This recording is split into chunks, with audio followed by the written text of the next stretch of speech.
ವಿಮಾನದಿಂದ ಇಳಿಯುತ್ತಿರುವಾಗಲೇ ಶೂರ್ಪಣಖೆಯು ಬಂದು ಅಣ್ಣನು ತಂದಿದ್ದವರನ್ನೆಲ್ಲ ಕಂಡು ತನ್ನ ದುಸ್ಥಿತಿಗಾಗಿ ಎದೆಯನ್ನೇ ಬಡಿದುಕೊಂಡು ಗೋಳಾಡಿದಳು. ಅದನ್ನು ನೋಡಿ ಸಹಿಸಲಾರದ ರಾವಣನು ಖರದೂಷಣಾದಿಗಳನ್ನು ಕರೆದು ನಿಯತವಾದ ಸೈನ್ಯದೊಂದಿಗೆ ಜನಸ್ಥಾನದ ಉತ್ತರದ ಗಡಿಯಲ್ಲಿ ಕಾವಲಿರುವಂತೆ ಆಜ್ಞೆ ಮಾಡಿ ತಂಗಿಯಾದ ಶೂರ್ಪಣಖೆಯನ್ನು ಅಲ್ಲಿ ಸ್ವೇಚ್ಛೆಯಿಂದ ವಿಹರಿಸಿಕೊಂಡಿರಲು ಅನುಮತಿಯನ್ನಿತ್ತು ಅವರೊಂದಿಗೆ ಕಳುಹಿಸಿಕೊಟ್ಟನು. ಮ್ಲಾನ ವದನೆಯರಾದ ಸ್ತ್ರೀಯರು ಕಂಬನಿ ಮಿಡಿಯುತ್ತಾ ಪುಷ್ಪಕದಿಂದ ಇಳಿಯುತ್ತಿರುವುದನ್ನು ನೋಡಿ ವಿಭೀಷಣನು ತನ್ನಣ್ಣನ ದೌಷ್ಟ್ಯಕ್ಕಾಗಿ ಮರುಗಿದನು. ಅಲ್ಲದೆ ಅಣ್ಣನನ್ನು ಸಮೀಪಿಸಿ ವಿನಮ್ರನಾಗಿ, ಅಣ್ಣ, ನೀನು ಲೋಕಲೋಕಗಳನ್ನು ಗೆದ್ದು ಅಲ್ಲಿಯ ಅಳಲನ್ನೇ ಹೊತ್ತು ತಂದಂತೆ ಈ ಅಬಲೆಯರ ಸಂದೋಹವನ್ನು ಲಂಕೆಯಲ್ಲಿ ಇಳಿಸಲು ತೊಡಗಿರುವೆ.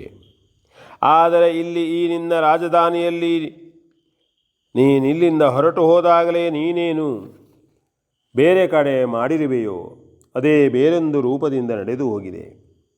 ಅಣ್ಣ, ಮಧುವೆಂಬ ದೈತ್ಯನೊಬ್ಬನು ಆದರ್ಶನಾಗಿ ಬಂದು ಅಂತಃಪುರವನ್ನು ಪ್ರವೇಶ ಮಾಡಿ ಅಲ್ಲಿದ್ದ ರಕ್ಷಣೆಯ ಭಟರನ್ನು ಕಡಿದು ಚೆಲ್ಲಿ ಯಾರಿಗೂ ಕಾಣದಂತೆ ನಮ್ಮ ಜನನಿಯ ತಂಗಿಯಾದ ಕುಂಬಿನಸೆಯನ್ನು ಅಪಹರಿಸಿಕೊಂಡು ಹೋಗಿದ್ದಾನೆ. ಅದೃಶ್ಯನಾಗಿದ್ದುದರಿಂದ ಇಲ್ಲಿ ಯಾರಿಂದಲೂ ಅವನನ್ನು ಎದುರಿಸುವುದಕ್ಕೆ ಸಾಧ್ಯವಾಗಲಿಲ್ಲ. ನೀನು ಮಾಡಿದ್ದನ್ನೇ ನಾವೆಲ್ಲರೂ ಅನುಭವಿಸಬೇಕಾಗಿ ಬಂತು ಎಂದು ನಿರ್ದಾಕ್ಷಿಣ್ಯವಾಗಿ ನುಡಿದು ಬಿಟ್ಟನು. ತಮ್ಮನ ಮಾತನ್ನಾಲಿಸಿ ಕ್ರೋಧೋನ್ಮತ್ತನಾದ ರಾವಣನು ಆ ನಿಮಿಷದಲ್ಲೇ ವಿಮಾನವನ್ನೇರಿ ಪಡೆಸಹಿತ ಆ ದೈತ್ಯನ ನಾಶಕ್ಕೆಂದು ಧಾವಿಸಿದನು. ಕ್ರುದ್ಧನಾದ ದಶಗ್ರೀವನು ಬಂದುದನ್ನರಿತು ಮಧುದಾನವನು ಬೆದರಿ ಅದೃಶ್ಯನಾದನು. ಆದರೆ ಕುಂಬಿನಸೆಯು ತಾನಾಗಿ ರಾವಣನನ್ನು ಬಂದು ಕಂಡು, ಅಪ್ಪ, ನೀನು ಸರ್ವತಾ ಸಿಟ್ಟುಗೊಳ್ಳದಿರು. ನೀನಿಲ್ಲದಾಗ ಲಂಕೆಯನ್ನು ನುಗ್ಗಿ ನನ್ನನ್ನವರು ಅದೃಶ್ಯರಾಗಿಯೇ ಎತ್ತಿಕೊಂಡು ಬಂದುದು ನಿಜ. ಅವರು ಹಾಗೆ ಮಾಡಬಾರದಿತ್ತು. ನನ್ನ ಮೇಲಿನ ಪ್ರೀತಿಯಿಂದಲೂ ನಿನ್ನ ಭೀತಿಯಿಂದಲೂ ಅವರು ಆ ರೀತಿ ಮಾಡಬೇಕಾಗಿ ಬಂತು. ಈಗಲೂ ನಿನಗವರು ಹೆದರಿಯೇ ಅದೃಶ್ಯರಾಗಿರುತ್ತಾರೆ. ನಾನು ಅವರನ್ನು ಪ್ರೀತಿಸಿ ವಿಧಿವಿಹಿತವಾಗಿ ಮದುವೆಯಾದನು. ಅಲ್ಲದೆ ನಾವು ದಂಪತಿಗಳಾಗಿ ಸಂಸಾರ ಹೂಡಿ ಎಷ್ಟೋ ವರ್ಷಗಳು ಕೂಡ ಸಂದು ಹೋದವು. ನಾನು ಅವರಿಂದಲೇ ಸತ್ಸಂತಾನವನ್ನು ಕೂಡ ಪಡೆದುದಾಗಿದೆ. ವೃದ್ಧರಾಗಿರುವ ನನ್ನ ಸ್ವಾಮಿಯ ಮೇಲೆ ನೀನು ಮುನಿಯದಿರು. ಏನೋ ನಮ್ಮ ವಿಧಿ ಆಗಿದೆ, ಅದನ್ನೆಣಿಸಿಕೊಂಡು ನೀನು ಅನ್ಯಥಾ ಭಾವಿಸಬೇಡ. ಮಹಾಪ್ರತಾಪಿಯೂ ದಾನವ ಸಾಮ್ರಾಟನೂ ಆದ ನೀನೇ ನಮ್ಮ ಮೇಲೆ ಕುಪಿತನಾದರೆ ನಮಗಾರು ಗತಿ? ಕುಮಾರ, ನಿನಗವರು ಈಗ ಅನ್ಯರಲ್ಲ.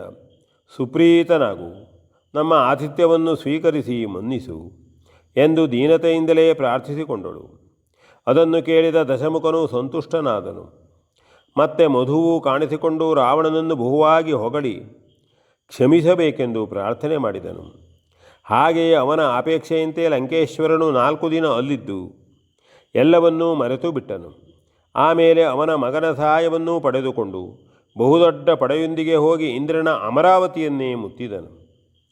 ಬಹು ವರ್ಷಗಳಿಂದ ರಕ್ಕಸರ ಹಾವಳಿ ಇಲ್ಲದೆ ದೇವತೆಗಳೆಲ್ಲರೂ ಸ್ವರ್ಗದ ಪೂರ್ಣ ಸುಖವನ್ನೇ ಅನುಭವಿಸುತ್ತಿದ್ದರು. ಒಮ್ಮಿಂದೊಮ್ಮೆಯೇ ಲಂಕಾಧಿಪತಿಯು ತಮ್ಮ ಸೇಮಿಗೆ ದಾಳಿ ಇಟ್ಟುದನ್ನರಿತು ಅವರೆಲ್ಲರೂ ಒಮ್ಮೆ ತತ್ತರಿಸಿ ಹೋದರು. ಬ್ರಹ್ಮದೇವನ ವರವು, ಶಿವನ ಪೂರ್ಣಾನುಗ್ರಹವು ಯಾವನಲ್ಲಿ ಇದೆಯೋ ಆ ರಾವಣನನ್ನು ಸೆಣಿಸಿ ಗೆಲ್ಲಲು ಸಾಧ್ಯವಿಲ್ಲವೆಂಬುದನ್ನು ಸ್ವಯಂ ಇಂದ್ರನೇ ಅರಿತಿದ್ದನು. ಆದರೂ ತಮ್ಮನ್ನು ಎದುರಿಸುವುದಕ್ಕೆಂದೇ ಬಂದಿರುವ ರಕ್ಕಸನಲ್ಲಿ ಹೋರಾಡಬೇಕಾದುದು ವಿಹಿತ ಕರ್ತವ್ಯವೆಂದು ಬಗೆದು ಇಂದ್ರನ ಆಜ್ಞೆಯಂತೆ ದೇವತೆಗಳೆಲ್ಲರೂ ಸಮರಕ್ಕೆ ಸಿದ್ಧರಾದರು. ಬಹುಸಂಖ್ಯೆಯ ದೇವಸೈನ್ಯವು ವಿವಿಧಾಯುಧಗಳನ್ನು ಧರಿಸಿ ಹೊರಟಿತು. ದಿಕ್ಪಾಲಕರಲ್ಲಿ ಕೆಲವೇ ಮಂದಿ ಯುದ್ಧ ಹೂಡಬೇಕಾಯಿತು. ಈಶಾನನಾದ ಶಿವನು ಭಕ್ತನಿಗೆ ಮುನಿಯಲಾರದೆ ಹಿಂದುಳಿದನು. ವೈಶ್ರವಣನು ತಮ್ಮನನ್ನು ಎದುರಿಸುವುದು ತನ್ನ ತಂದೆಯ ಇಷ್ಟಕ್ಕೆ ವಿರೋಧವಾದುದೆಂದು ತಟಸ್ಥನಾದನು. ನಿವೃತ್ತಿಯು ತಾನು ದೈತ್ಯಕುಲದವನೊಬ್ಬನಾದುದರಿಂದ ಹೇಳಲಾರದ ದಾಕ್ಷಿಣ್ಯಕ್ಕೆ ಕೊಟ್ಟುಬಿದ್ದನು. 5 ಮಂದಿಯೂ ಹೋರಾಟವನ್ನು ತೊಡಗಿದರು. ದಂಡಧರನಾದ ಯಮನು ಅನೇಕ ವರ್ಷಗಳವರೆಗೆ ಹೋರಾಡಿದರೂ ಅವನಿಂದ ರಾವಣನನ್ನು ಗೆಲ್ಲಲಾಗಲಿಲ್ಲ. ಕೊನೆಗೂ ದಶಮುಖನೇ ವಿವಸ್ವಂತನನ್ನು ಸೋಲಿಸಿ ಅವನ ಪಟ್ಟಣದವರೆಗೂ ಹೋಗಿ ಅಲ್ಲಿಯೂ ಅವನನ್ನು ಗೆದ್ದು ಬಿಟ್ಟನು. ಅಜಭವರಿಂದ ವರಗಳನ್ನು ಪಡೆದಾಗಲೇ ತಾತ್ವಿಕವಾಗಿ ದಶಕಂಧರನು ಯಮನನ್ನು ಜಯಿಸಿದ್ದನು. ಈಗಂತೂ ಅದು ಪ್ರತ್ಯಕ್ಷವಾಯಿತು. ಮತ್ತೆ ಪುನಃ ಅಮರಾವತಿಯಲ್ಲಿಯೇ ರಾವಣನು ಯುದ್ಧವನ್ನು ತೊಡಗಿದನು.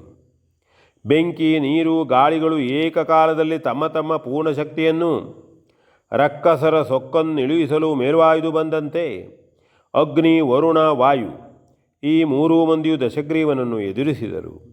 ಆದರೂ ಪರಿಣಾಮವು ಸ್ವರ್ಗಕ್ಕೆ ಸುಖಕರವಾಗಿ ಪರಿಣಮಿಸಲಿಲ್ಲ. ಅಷ್ಟರಲ್ಲಿ ಮಹೇಂದ್ರನು ತನ್ನವರೊಂದಿಗೆ ಸೇರಿಕೊಂಡು ಯುದ್ಧನಿರತನಾದನು. 4 ಮಂದಿ ಪ್ರಬಲ ದಿಕ್ಪಾಲಕರೊಂದಿಗೆ. ದಶಮುಖನು ಒಂದೇ ಸವನೆ ಬಹು ವರ್ಷಗಳ ತನಕ ಹೊಡೆದಾಡಿದನು ಮತ್ತು ಯುದ್ಧವು ಕೊನೆಗಾಣಲಿಲ್ಲ. ಎನ್ ಭಾಗವತ್ ಬರಬಳ್ಳಿ.